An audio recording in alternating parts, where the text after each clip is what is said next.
Hello guys, welcome back to my channel 1 crore portfolio. आज है Tuesday 25 अगस्त। Market close हो चुका है। तो चलिए देखते हैं आज मार्केट का क्या इम्पैक्ट पड़ा है ओवरऑल हर स्टॉक्स पर। हम इसकी इन डेप्थ एनालिसिस करेंगे। तो बिना टाइम वेस्ट किए आपको इस मेन स्क्रीन पे लेके चलता हूँ। तो आज अगर आप देखेंगे तो हम बहुत सारे क्रिटिकल पॉइंट्स कवर करने जा रहे हैं, जिसमें से निफ्टी ने रिक्लेम किया है 24,300 के मार्क को। ठीक है। और टीसीएस की बात करेंगे, टीसीएस ने एक मेगा डील जीती है। फैक्ट की बात करेंगे, 11% फैक्ट बढ़ा है। क्रूड ऑयल की बात करेंगे, नेट एफआईआईडीआई ने आज कितना बाई किया, ये सब देखेंगे। बट इससे पहले हम वीडियो में आगे बढ़ें, आप लोग को एक समरी पता होनी चाहिए कि आखिरकार वीडियो में आखिरकार होने क्या वाला है, ताकि आप इन्फॉर्म डिसीजन ले सकें कि आपको आगे वीडियो देखनी भी है कि नहीं। क्योंकि कल की आपने वीडियो को बहुत लाइक किया है और काफ़ी अच्छा फीडबैक मिला है, तो उसी को ध्यान में रखते हुए आज की भी इसी वीडियो को उसी फॉर्मेट में इन डेप्थ बनाएंगे, ताकि आप वेल इन्फॉर्म्ड डिसीजन ले सकें अपने स्टॉक्स के बारे में। तो इंट्रोडक्शन कवर करेंगे हम, बेंचमार्क देखेंगे, सेंसेक्स निफ्टी की लेवल, बाकी मैक्रो जो हैं उनको भी कवर करेंगे।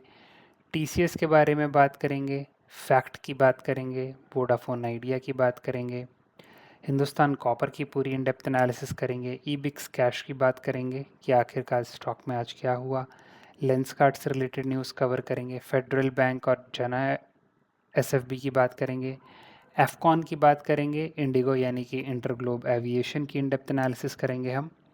तो अगर इनमें से कोई भी स्टॉक आपके पास है और आज आप जानना चाहते हैं आखिरकार उसमें क्या हुआ, उसके पीछे के कारण क्या थे, तो सब बहुत ही आसान भाषा में और सिंपल टर्म्स में आपको समझाऊंगा। तो वीडियो के एंड तक ज़रूर बने रहिएगा। आगे अगर आप देखेंगे तो टाटा स्टील है, एक्सिस बैंक हम कवर करेंगे, नेटको के बारे में कवर करेंगे, अपोलो हॉस्पिटल्स, अडानी एंटरप्राइजेस और साथ ही साथ अडानी पोर्ट। टेक रैली देखेंगे कि Cyient, Paytm, Angel One, Pine Labs, आखिरकार कौन सी न्यूज़ थी जिसकी वजह से इम्पैक्ट पड़ा।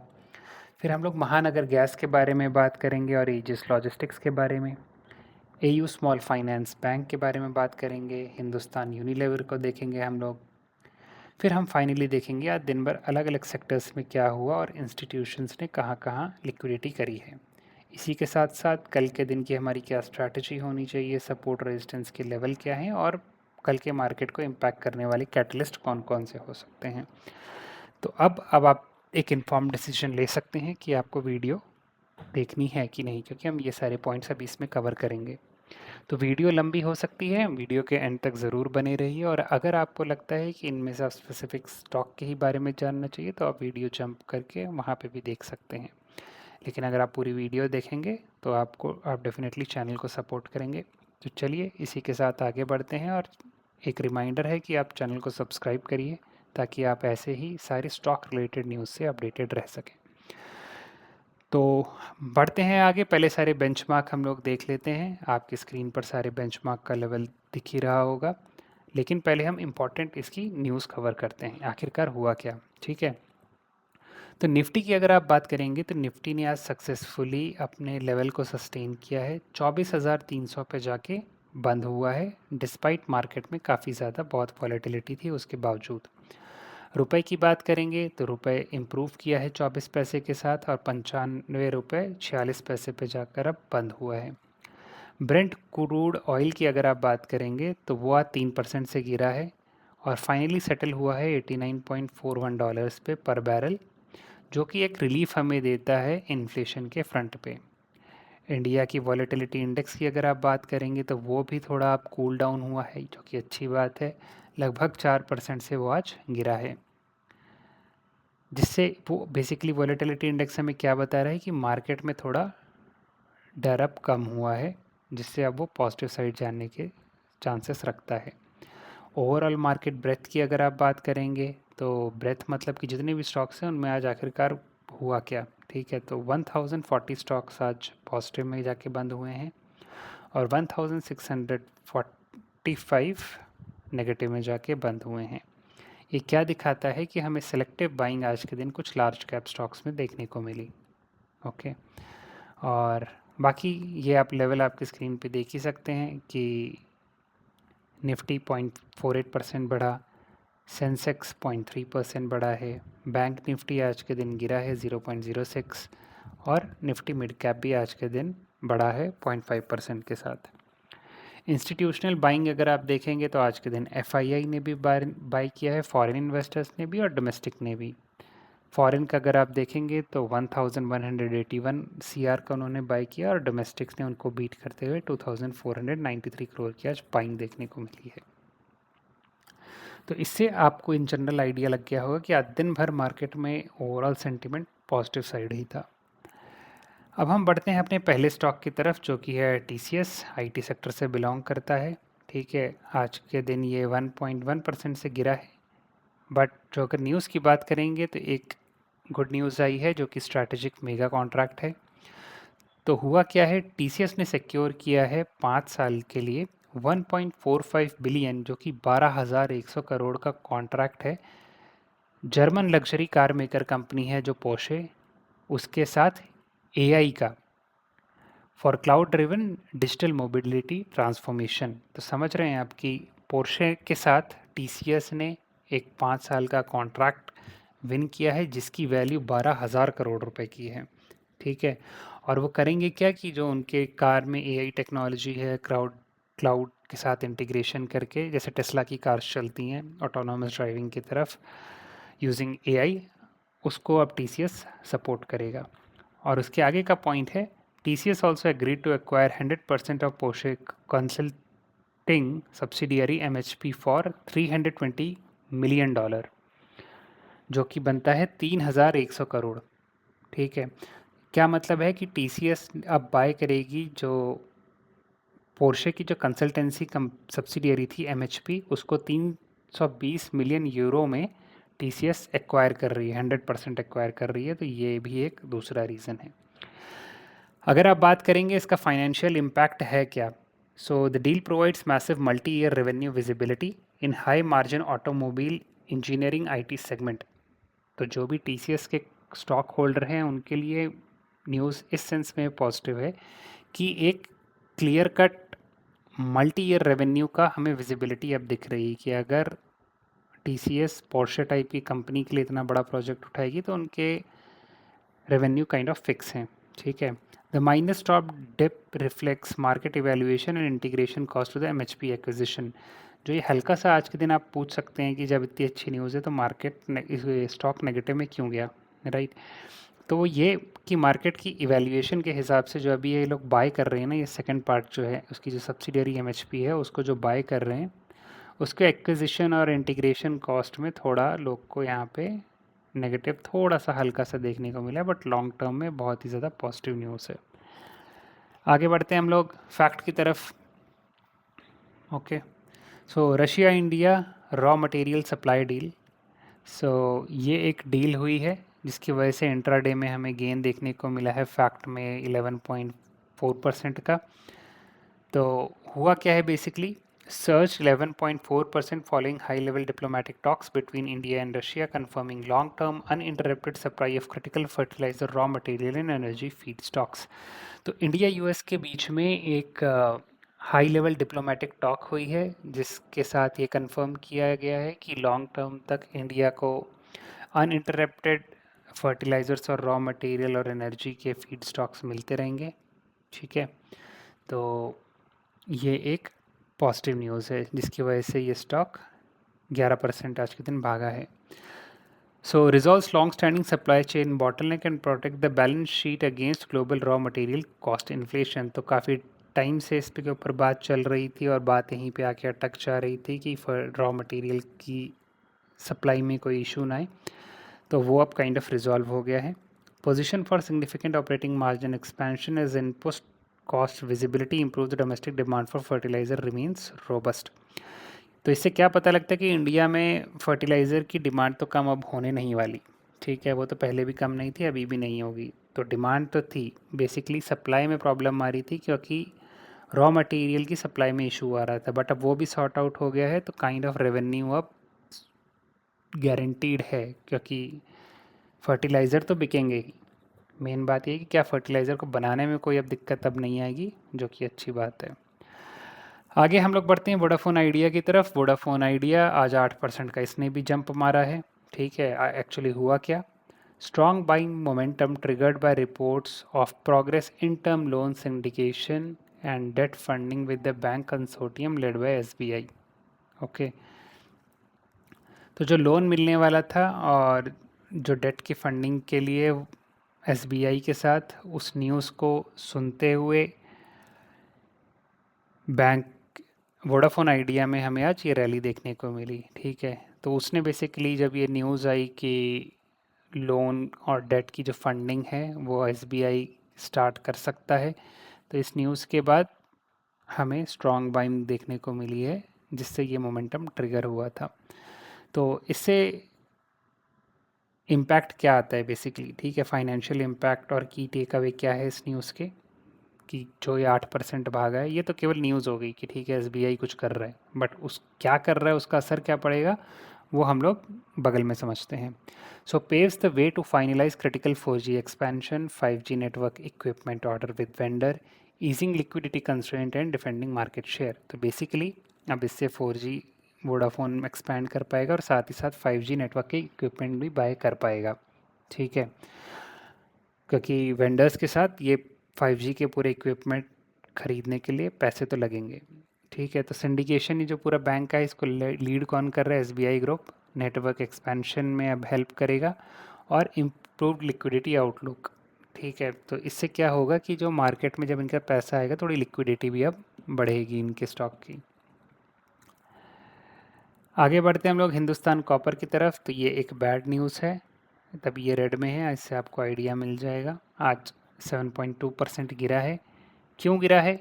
Government of India launches an OFS, तो ऑफर फॉर सेल आया है to divest its stake in Hindustan copper. तो भारत सरकार अपने जो शेयर्स हैं वो इसमें बेच रही है। The divestment plan include a base of offer 3% of equity with an additional 3% green shoe option totaling to 6% of the company's equity. तो 6% की इक्विटी भारत सरकार हटा रही है इसमें से। The floor price for the offer was set at 514 rupees per share, representing a significant discount to the previous closing market price. ठीक है, तो लगभग 10.5% का ओएफएस पे डिस्काउंट दे रही है भारत सरकार। अब इसका इम्पैक्ट क्या है, मतलब ये तो न्यूज़ हो गई, बट इसका इम्पैक्ट क्या है वो अब समझते हैं हम लोग। तो इसका इम्पैक्ट क्या है? Technical price correction, near term price dropped observed as the market price adjust to align with the discounted price of 514। तो अब जब 514 के डिस्काउंटेड प्राइस पे जब मिलेगा, तो मार्केट कहीं ना कहीं इस प्राइस को अलाइन कर रहा है उसकी करंट वैल्यू के साथ। ठीक है, supply overhang, the total divestment value is estimated between 15,000 crore से 3,000 crore, creating a significant supply overhang in the market. तो जो ये वैल्यू है 15,000 से 3,000 करोड़ की, ये काफ़ी बड़ी वैल्यू है, तो जिससे सप्लाई में थोड़ी हमें इशू देखने को मिलेगी स्टॉक्स के सप्लाई में मार्केट में, तो जिसकी वजह से भी आज गिरा है थोड़ा। Institutional demand, the green shoe option success will depend upon the institution participation on the floor price level. अगला इम्पैक्ट ये है कि जो उन्होंने प्राइसिंग डाली है वो अभी भी डिपेंड करेगा कि जो इंस्टीट्यूशनल बायर्स हैं क्या वो इस फ्लोर प्राइस पे बाई करते भी हैं कि नहीं। ठीक है, तो ये कुछ ऐसे इस पूरी ओएफएस की न्यूज़ के की इम्पैक्ट थे, जिसकी वजह से ये आज हमें फॉल देखने को मिला है। आगे बढ़ते हैं ईबिक्स कैश की तरफ। तो ईबिक्स कैश जो है उसका अगर आप देखेंगे तो आज 5% का अपर कट मारा है, और ये स्टॉक होल्डर्स के लिए अच्छी न्यूज़ है। हुआ क्या है?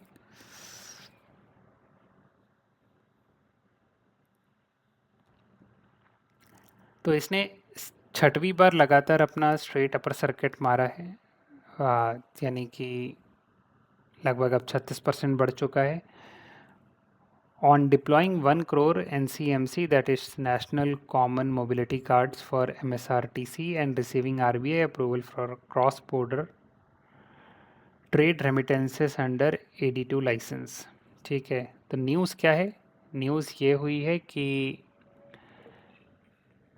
लगातार पिछले 6 सेशन से अपर सर्किट मार रहे, तो 36% बढ़ चुका है। और इसके पीछे अपर सर्किट मारने का कारण क्या था कि उसने 1 करोड़ के ऊपर कार्ड्स डिस्पर्स किए हैं फॉर एमएसआरटीसी। और अब आरबीआई के जो अप्रूवल है वो भी उन्हें मिल चुका है। किस बात का अप्रूवल मिला है? कि वो क्रॉस बॉर्डर ट्रेड रेमिटेंसेस कर सकते हैं। इसका क्या मतलब है? कि यानी कि दूसरी कंट्री से रेमिटेंसेस एक्सेप्ट कर सकते हैं। ठीक है। अब इसका इम्पैक्ट क्या है? तो इससे हमें क्या पता लगता है कि मैसिव वैलिडेशन है स्मार्ट मोबिलिटी रोल आउट में, यानी कि जो उनका पूरा प्रोग्राम है स्मार्ट मोबिलिटी रोल आउट का, उसको काफ़ी ज़्यादा वैलिडेशन मिल रही है गवर्नमेंट की तरफ से, मतलब आरबीआई की तरफ से। ओके।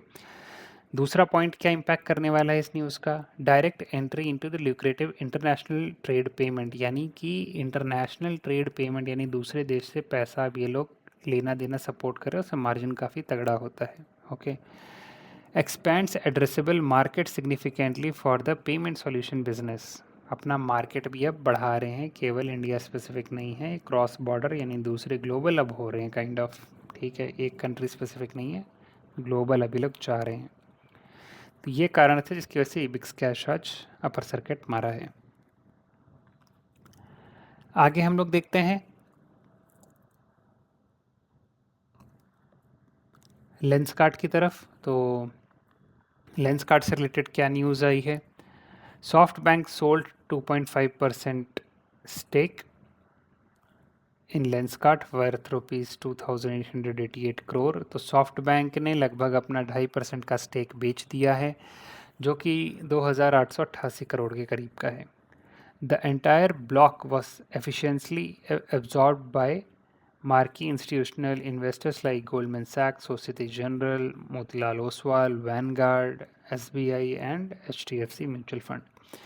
तो ये जो स्टॉक इन्होंने बेचे हैं उनको काफ़ी इजीली बाकी जो अपने इंस्टीट्यूशनल इन्वेस्टर्स थे उन्होंने बाय कर लिया, जिनमें नाम आपने देख ही लिया कि कौन कौन से थे। इसका असर क्या पड़ता है? ठीक है। The transaction clearly absorb secondary private equity overhang without depressing price action despite the massive cell of the deal.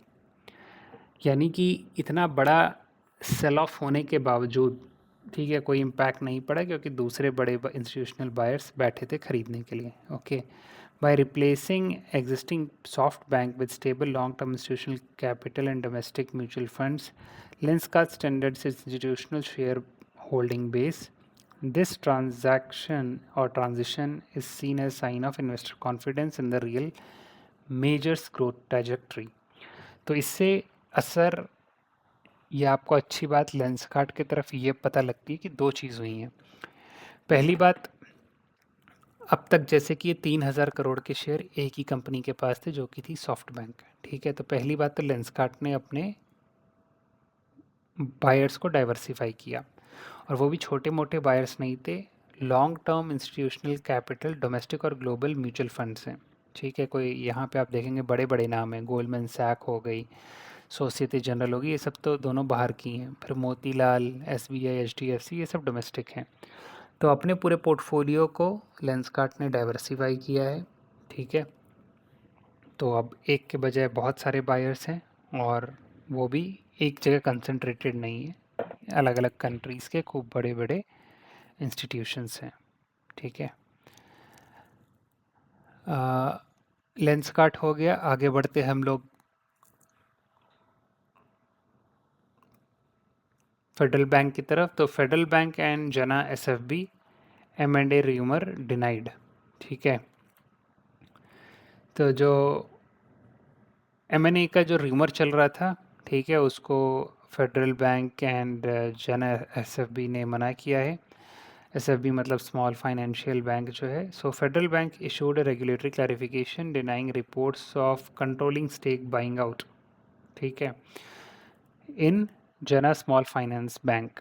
तो जो फेडरल बैंक है उन्होंने एक रेगुलेटरी क्लैरिफिकेशन बताया कि वो कंट्रोलिंग स्टेट बायआउट जो था जना एसएफबी में, वो उसको मना किया है कि वो ऐसा कुछ बायआउट नहीं कर रहे हैं। ठीक है, speculative buying gains were reserved in both the counters. तो स्पेक्यूलेटिव जो बाइंग थी इसी की वजह से वो थोड़े अब कम हो गए हैं। ठीक है, अब इसका असर क्या पड़ा था एक्चुअली न्यूज़ पे? So speculative premium popped as market corrected the M&A rumour. ठीक है, तो जो र्यूमर था उसको डिनाई किया पहली बात तो। So Federal Bank reiterated focus on organic growth across its 2.8 lakh crore loan book through internal operational excellence rather than inorganic expansion at this stage. तो फेडरल बैंक ने कहा है कि वो अपने ऑर्गेनिक ग्रोथ पर फोकस करेंगे इंस्टेड कि कंट्रोलिंग स्टेक बाय आउट करें किसी और एसएफपी में। इससे अच्छा है कि वो अपनी जो ऑर्गेनिक ग्रोथ है उसी पर फोकस करेंगे और अपने लोन बुक को और स्ट्रेंथन करेंगे। ठीक है, तो ये तो न्यूज़ हो गई फेडरल बैंक की। एफकॉन इंफ्रास्ट्रक्चर की अगर आप बात करेंगे तो आज ये 2.65% बढ़ा है। ठीक है, एफकॉन में अगर आप देखेंगे न्यूज़ आखिरकार है क्या, तो the arbitral tribunal ruled in the favour of Afcons infrastructure in dispute against UPEIDA। तो जो ट्रिब्यूनल था उसने एफकॉन के फेवर में रिज़ल्ट दिया है जो उनका डिस्प्यूट चल रहा था UPEIDA के साथ। Okay, so the award includes a principal amount of 152 crore plus interest, bringing the total recovery of 335 crores। ठीक है, तो UPEIDA के साथ जो इनका विवाद चल रहा था वो अब उसका जो रिज़ल्ट है इनके फेवर में आया है। अब उसके बाद इनको क्या मिलेगा, प्रिंसिपल अमाउंट जो था एक 150 करोड़ का वो तो मिलेगा, उसी के साथ साथ 335 करोड़ इंटरेस्ट मिला के इनका ओवरऑल अमाउंट बनता है। So the market reaction was immediate with trading volume surged to 6.3% the daily average। ठीक है, तो मतलब इसका साफ साफ न्यूज़ हमें देखने को असर देखने को मिला और जो डेली वॉल्यूम है वो लगभग 6 गुना हो गई। ठीक है,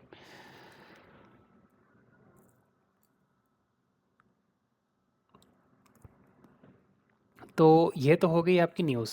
ठीक है, ये तो न्यूज़ थी। अब इसका एक्चुअल असर क्या पड़ता है स्टॉक पर वो हम देखते हैं। तो बैलेंस शीट स्ट्रेंथनिंग हो गई, यानी कि बैलेंस शीट इससे तगड़ी हो गई क्योंकि इनको 335 करोड़ रुपए का तो ऐसे ही लीगल बोनस मिला है। ठीक है, the substantial cash injection from this award is expected to be utilised for the debt reduction significant lowering the company's leverage ratio and the annual interest burden. तो इस पैसे का कंपनी ऑब्वियस सी बात है अपने ऊपर कर्जा कम करेगी। ठीक है, कंपनी का लेवरेज जो है एनुअल इंटरेस्ट बर्डन जो है वो भी अब कम हो जाएगा। दूसरा पॉजिटिव पॉइंट क्या है कि प्रॉफिटेबिलिटी बूस्ट मिलेगा। As the award represents a significant inflow related to the quarterly earnings, it will directly enhance the bottom line profitability in the upcoming quarter, improving net margins. तो basically kind of पैसा मिल रहा है। ठीक है, तो उससे इनकी क्वार्टरली अर्निंग पर भी काफ़ी अच्छा असर पड़ेगा और उसी के साथ साथ इस पैसे को वो लोग बाकी चीज़ों में अपने मार्जिन इम्प्रूव करने के लिए भी यूज़ करेंगे। आगे बात करते हैं हम लोग इंडिगो की। इंडिगो आज 2.5% के करीब बढ़ा है। क्यों बढ़ा है, क्योंकि आज कच्चा तेल गिर गया है, कच्चा तेल गिरा है और उसी के साथ साथ आज रुपए भी स्ट्रेंथन हुआ है। तो ये दो बहुत बड़े फैक्टर थे इंडिगो के शेयर के बढ़ने के। ठीक है, अगर आप पूछेंगे कि ऐसा क्यों है और इसका असर क्या पड़ता है, मतलब कच्चा तेल सस्ता हो गया तो क्या हो गया, तो अगर आप देखेंगे तो जो एटीएफ है यानी कि एविएशन टरबाइन फ्यूल, ठीक है, वो 35 से 40% होता है पूरे कॉस्ट का। Lower crude delivers estimate 120 to 150 bps EBITDA यानी कि ऑपरेशन प्रॉफिट मार्जिन एक्सपेंशन, इतना असर पड़ता है। यानी कि 120 से 150 जो बेसिस पॉइंट्स हैं उतना असर हमें एबिटा पे देखने को मिलता है, जो कि क्या होता है कि ऑपरेटिंग प्रॉफिट होता है। और जो आप देखेंगे कि जो तेल का प्राइस है, जो एविएशन फ्यूल होता है, वो 35 से 40% होता है ओवरऑल कॉस्ट का, तो इतना असर पड़ता है। ठीक है, इसलिए आज इंडिगो का शेयर भागा है। अब हम और आगे बढ़ते हैं टाटा स्टील की तरफ। टाटा स्टील की अगर आप बात करेंगे तो ये भी आज 1.8% भागा है। क्यों? क्योंकि Jharkhand mining demands notice state by the ministry of coal revision authority, तो जो इनके ऊपर नोटिस था उसको स्टे कर दिया है मिनिस्ट्री ऑफ कोल ने, providing relief for immediate litigation pressure. तो इनके ऊपर जो लिटिगेशन चलने वाला था उससे अब थोड़ा इनको रिलीफ मिला है, क्योंकि मिनिस्ट्री ऑफ कोल ने इनके ऊपर जो डिमांड नोटिस आया था उसको स्टे कर दिया है।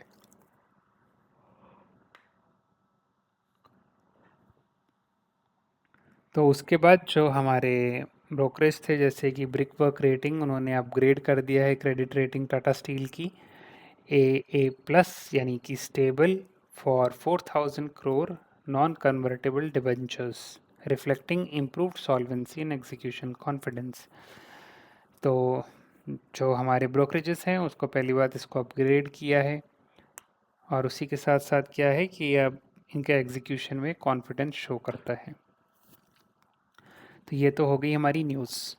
बट इस न्यूज़ को फाइनेंशियल टर्म्स में अगर देखेंगे तो हुआ क्या इस न्यूज़ के असर के साथ, मतलब होता क्या है, होगा क्या। ठीक है, तो financial immediate financial liability from Jharkhand mining demand preserving cash flows की, कैश फ्लो पे कोई असर नहीं पड़ेगा कि अगर स्टे नहीं लगेगा वो ऑपरेट करते रहेंगे तो इनके रेवेन्यू और सुधरेंगे इससे। ठीक है, और जो इनका बोरोइंग कॉस्ट था वो भी अब कम हो जाएगा।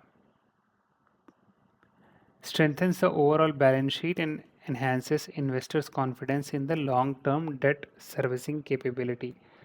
तो इसी के साथ साथ ओवरऑल जो इनका बैलेंस शीट है वो भी काफ़ी अब सुधर जाएगा इसी की वजह से, इसलिए आज स्टॉक 1.8% ऊपर जाके बंद हुआ है।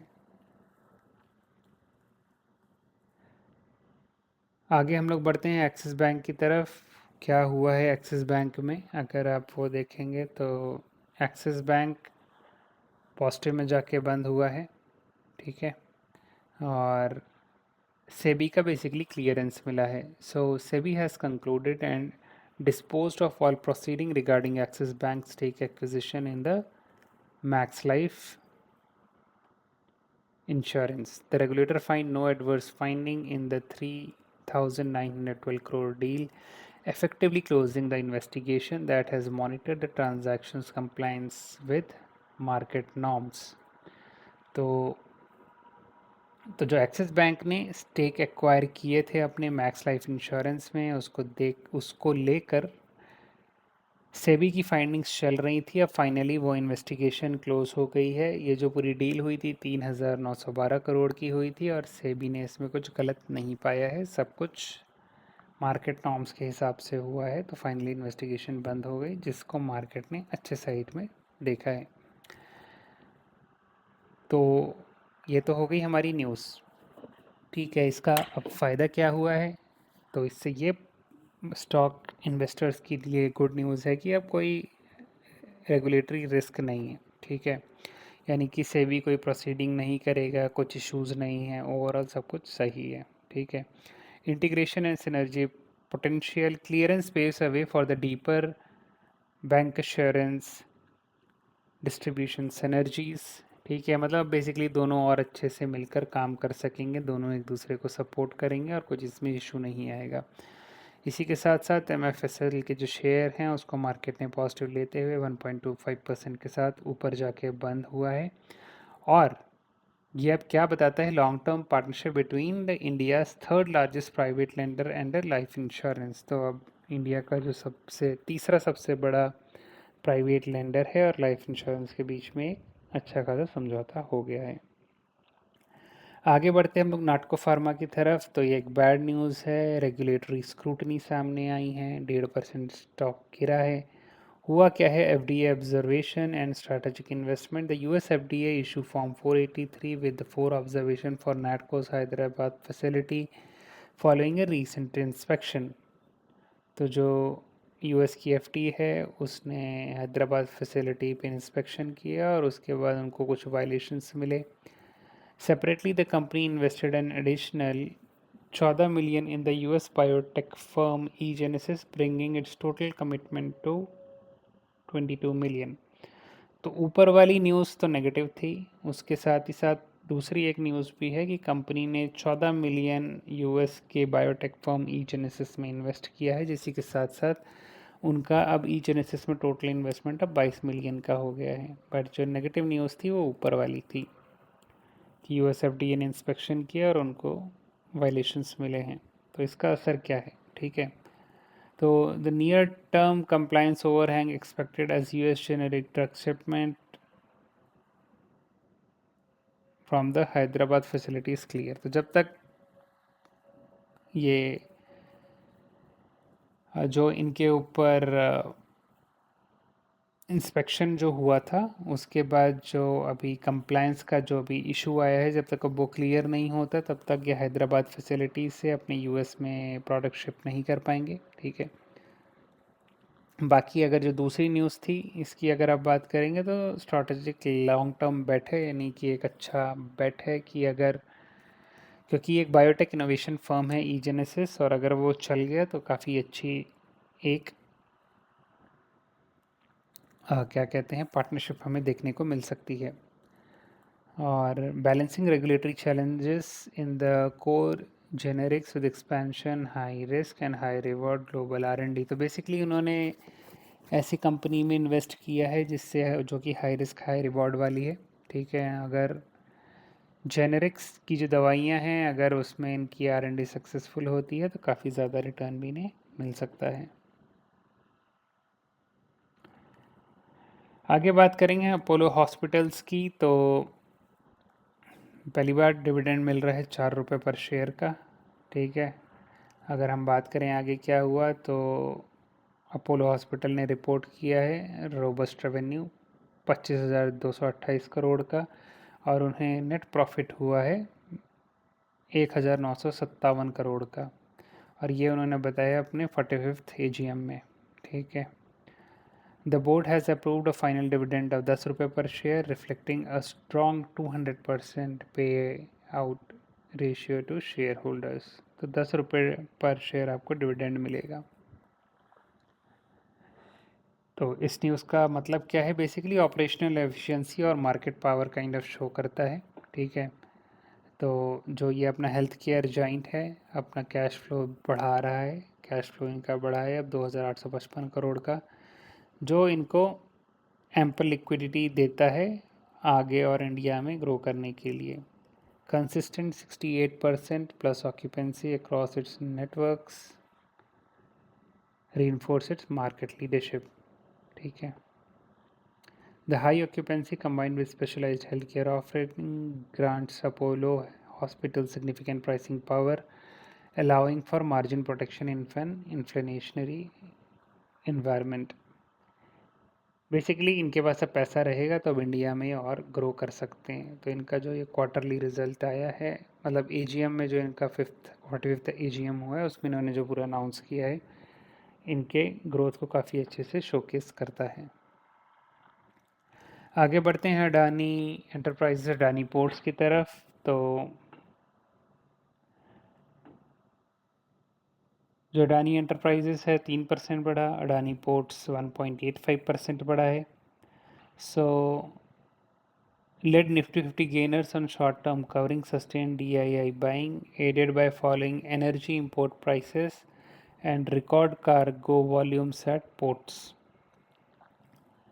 तो अब क्रूड ऑयल सस्ते हुए हैं, उसी के साथ साथ एनर्जी इंपोर्ट के प्राइसेस भी कम हुए हैं, और उसी के साथ साथ जो कार्गो हैं जो अपने पोर्ट्स पर आते हैं उनकी वॉल्यूम काफ़ी ज़्यादा बढ़ी है। तो इन्होंने काइंड ऑफ अपने निफ्टी 50 के मोमेंटम को लीड किया था आज के दिन। तो ये थी इनसे रिलेटेड न्यूज़ कि एनर्जी के इंपोर्ट प्राइसेस कम हो गए, इसलिए अडानी एंटरप्राइजेस बढ़ा, और साथ ही साथ कार्गो की वॉल्यूम्स काफ़ी ज़्यादा बढ़ गई हैं।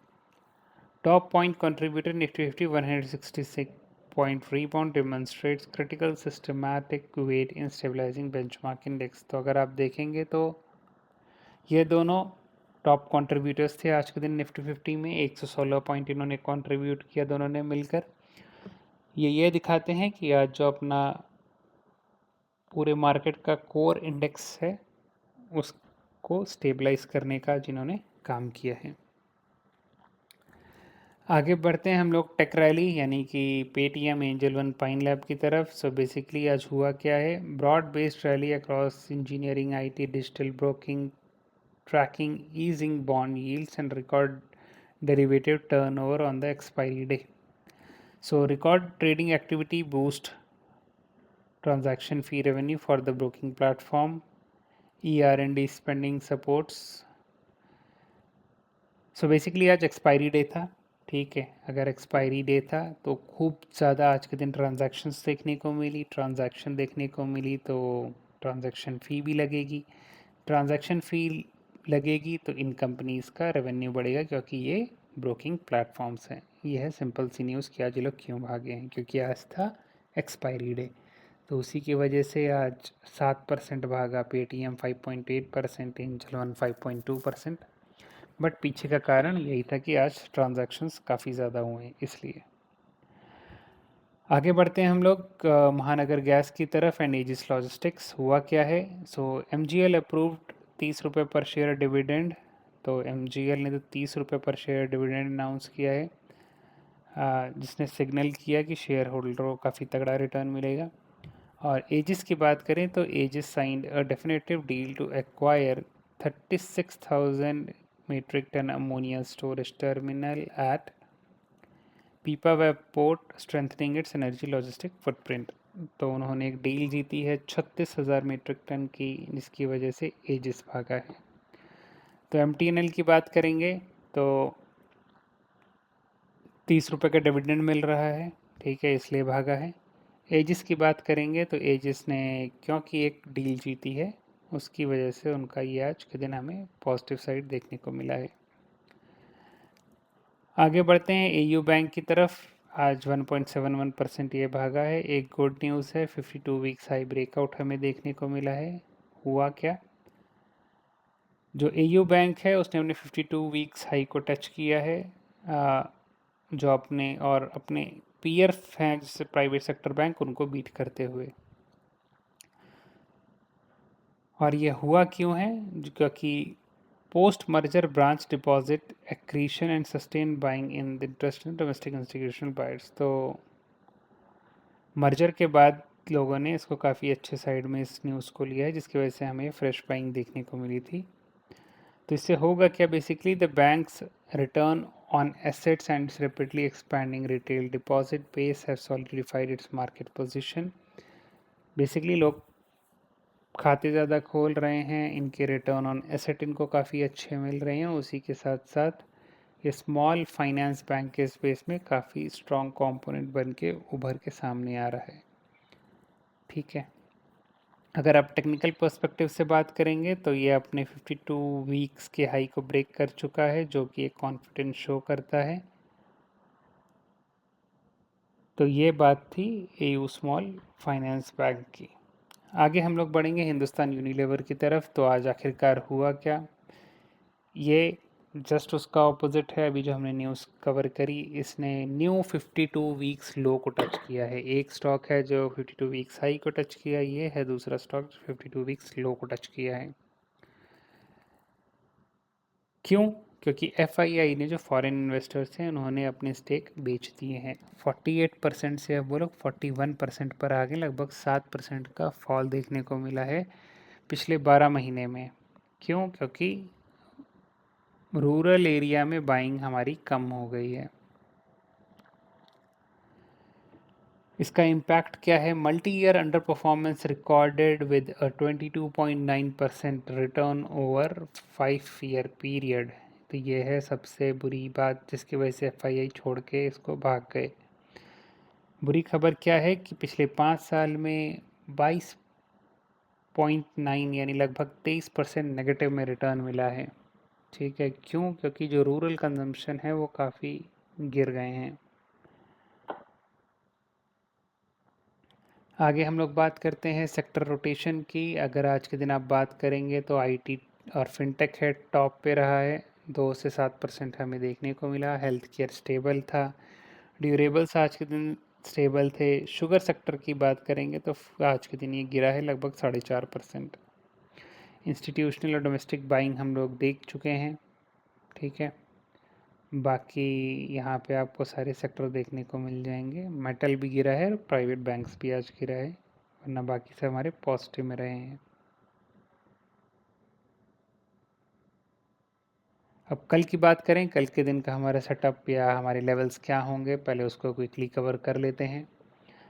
कल की अगर आप बात करेंगे तो निफ्टी 50 का लेवल रहेगा, रेजिस्टेंस हमारा है 24,360 से 24,400 के लेवल का।